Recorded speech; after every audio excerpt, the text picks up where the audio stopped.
श्री गणेशाय नमः। सबसे पहले जगत गुरु आदि शंकराचार्य जी और परंपरा के सभी सम्माननीय गुरुओं को मेरा साष्टांग प्रणाम। मंच पर आसीन साक्षात ज्योतिषपीठ शंकराचार्य जी महाराज को मेरा साष्टांग प्रणाम। उपस्थित सभी आध्यात्मिक अधिभौतिक आधिदैविक शक्तियों को मेरा प्रणाम। मंच पर आसीन विद्वानों को प्रणाम, ब्रह्मचारियों को प्रणाम और सभी उपस्थित स्त्री पुरुष सज्जन को मेरा प्रणाम। एकम सनातन भारत दल एक राष्ट्रीय राजनीतिक दल है और मैं एकम सनातन भारत दल के बारे में आज आपको अवगत कराने आया हूँ। तो आपके मन में प्रश्न उठ सकता है कि धर्म और राजनीति का क्या मेल है। इतिहास इस बात का साक्षी है कि जब भी राजनीति धर्म से विमुख हुई है तब तक विनाश हुआ है।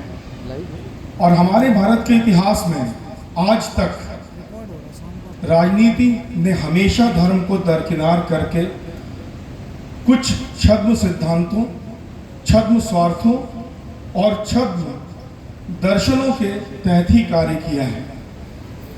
एकम सनातन भारत दल के मूल में सनातन के सिद्धांत हैं। हम ये देखते हैं कि स्वतंत्रता के बाद भी सत्ताओं के चेहरे बदल गए लेकिन स्वरूप नहीं बदला। सनातन के ऊपर जो अत्याचार हजारों सालों से हो रहे थे, उन अत्याचारों को सही करना, उन अत्याचारों को दूर करके धर्म की पुनर्स्थापना करना, ये कार्य किसी ने नहीं किया। उसके मूल में कारण है। उसके मूल में कारण ये है कि भारतीय राजनीतिक परंपराएं ऐसी रही हैं कि जो भी दल बने हैं, उन दलों के मूल में जो दर्शन रहा है, जो विचारधारा रही है, वो या तो गांधीवाद या समाजवाद या छद्म सेकुलरवाद की रही है। सनातन की विचारधारा को मूल में रखते हुए किसी भी राष्ट्रीय राजनीतिक दल का संविधान नहीं बना। एकम सनातन भारत दल का संविधान सनातन के सप्त सिद्धांतों पर आधारित है, जो एक सनातन राष्ट्र की स्थापना के लिए, सनातन धर्म की पुनर्स्थापना के लिए कटिबद्ध है।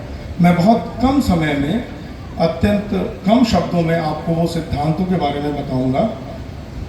हमारा प्रथम सिद्धांत, संविधान में संशोधन कर केवल 5% से कम जनसंख्या वाले समुदाय को अल्पसंख्यक का दर्जा देना, साथ ही भारत को विश्व के सभी सनातन धर्मियों का नैसर्गिक राष्ट्र घोषित कर उनके लिए नागरिकता का मार्ग खोलना।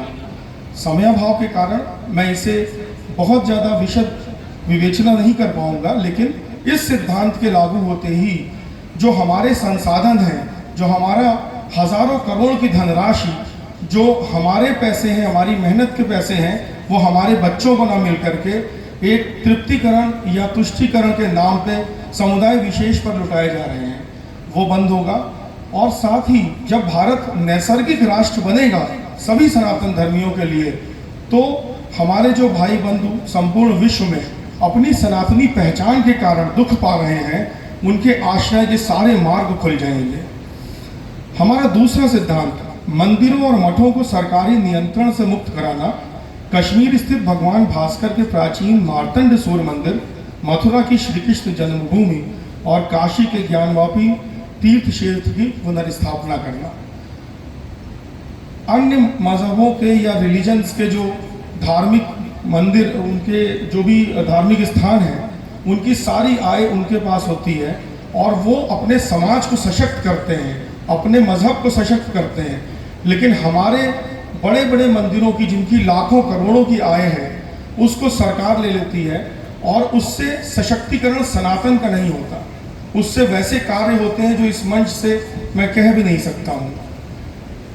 अगर हमारे मंदिर हमारे हाथ में होंगे, सरकार के नियंत्रण से मुक्त, तो हम मंदिर आधारित सत्ता व्यवस्था का निर्माण कर सकते हैं जो सनातन को अपने मूल में रखती होगी। यदि मंदिर हमारे हाथ में है, मंदिरों के साथ मंदिरों के धन से, सनातनियों के धन से जुड़े हुए अच्छे विद्यालय हैं, जहाँ पर न सिर्फ वेद शास्त्र की शिक्षा, भारतीय संस्कृति का पालन पोषण, बल्कि पाश्चात्य विज्ञान और भाषाओं की भी पूरी जानकारी मिलती हो, और एक भविष्य बनाने के लिए बच्चों के लिए एक दिशा निर्देश मिलते हों, वो भी बहुत ही कम मूल्य में। तो आज जो हमारे समाज के सामने समस्या आ रही है कि हिंदू एक बच्चा पैदा करने के बाद दूसरे बच्चे करने की हिम्मत नहीं कर रहा है क्योंकि महंगाई ज़्यादा है, वो खर्चा कैसे उठाएगा, ऐसी सारी जुड़ी हुई समस्याएं उससे हल होंगी। हिंदू जनसंख्या भी बढ़ेगी और हिंदुओं का सशक्तिकरण भी होगा। तीसरा सिद्धांत, समस्त हिमालयी राज्यों का सनातनी स्वरूप अक्षुण्ण रखना तथा जम्मू कश्मीर का पुनर्गठन करके उसे 2 केंद्र शासित प्रदेशों में बांटकर हिंदू बहुल जम्मू संभाग को स्वतंत्र राज्य बनाना। ये बहुत ही महत्वपूर्ण विषय है।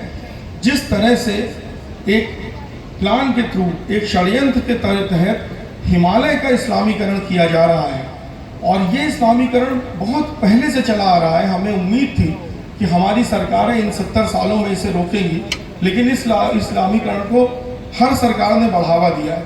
हिमालय का इस्लामीकरण मतलब एक प्लेटफॉर्म बनाना विधर्मियों के लिए, सनातन के दुश्मनों के लिए एक प्लेटफॉर्म बनाना, जिससे वो संपूर्ण भारत में वो हमला कर सकें और अपना प्रचार प्रसार कर सकें। जिस तरह उत्तराखंड में, जम्मू कश्मीर में सनातनियों के साथ अत्याचार हुए हैं, जिस तरह से उनकी ज़मीनें ली गई हैं, इसको ध्यान में रखते हुए 10 वर्षों से हमारी लड़ाई चल रही है।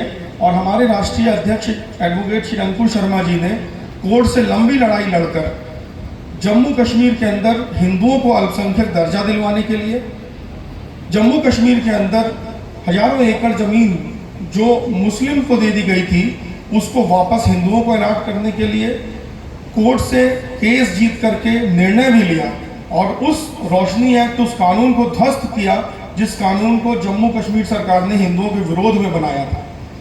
लेकिन दुख की बात यह रही कि कोर्ट के ऑर्डर के बाद भी वर्तमान सरकार ने उसको लागू नहीं किया, और हमारी लड़ाई आज भी चल रही है, कोर्ट के अंदर भी, कोर्ट के बाहर भी, ज़मीन पे भी।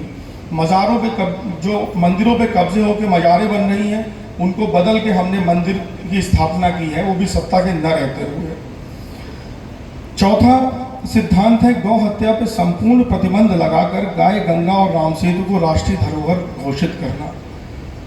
गाय, गंगा, राम सेतु ये हमारे सनातन के मूल हैं, ये हमारा मूल सिद्धांत है।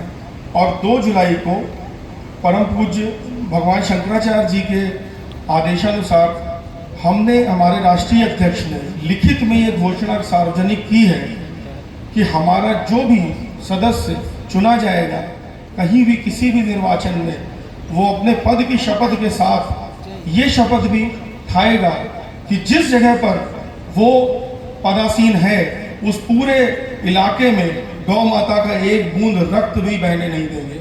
और हम इसके प्रति पूर्णतः संकल्परत हैं, और हम इसके लिए लड़ रहे हैं, चाहे हमें अपनी जान लगानी पड़े, चाहे जो भी करना पड़े। गौ माता का रक्त भारत भूमि में हम बहने नहीं देंगे, क्योंकि गौ माता के साथ अगर अत्याचार हो रहा है तो भारत का, सनातन का भविष्य कभी अच्छा नहीं हो सकता।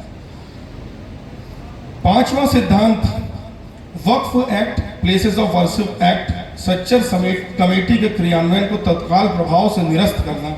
संविधान के अनुच्छेद 30 को संशोधित कर हिंदुओं को भी अपने स्वायत्त शिक्षण संस्थान स्थापित एवं संचालित करने का मौलिक अधिकार देना, एवं समीक्षा कर सनातन संस्कृति सभ्यता को हानि पहुंचाने वाले अनुच्छेद, कानून और धाराओं को निरस्त करना।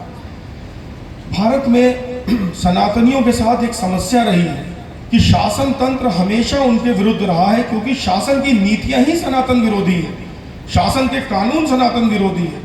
और कुछ भ्रमित करने वाले लोग इसका दोष सनातनियों पे डालते हैं, हिंदुओं पे डालते हैं कि आप सड़क पे नहीं निकलते हैं।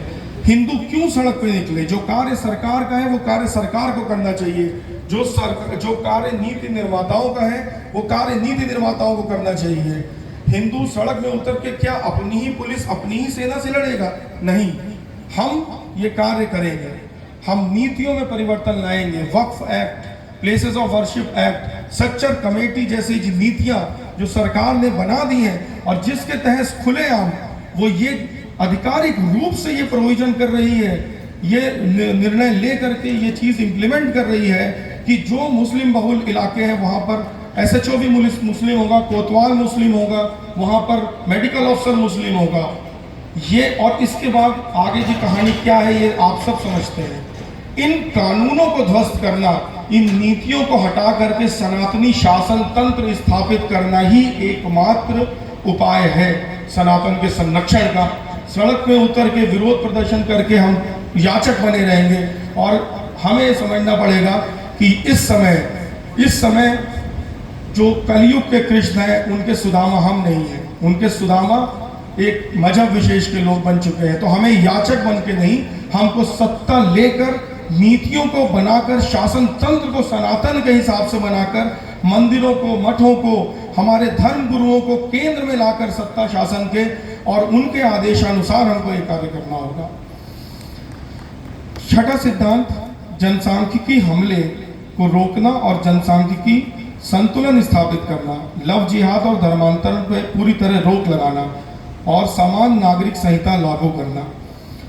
जिस तरह से एक योजनाबद्ध तरीके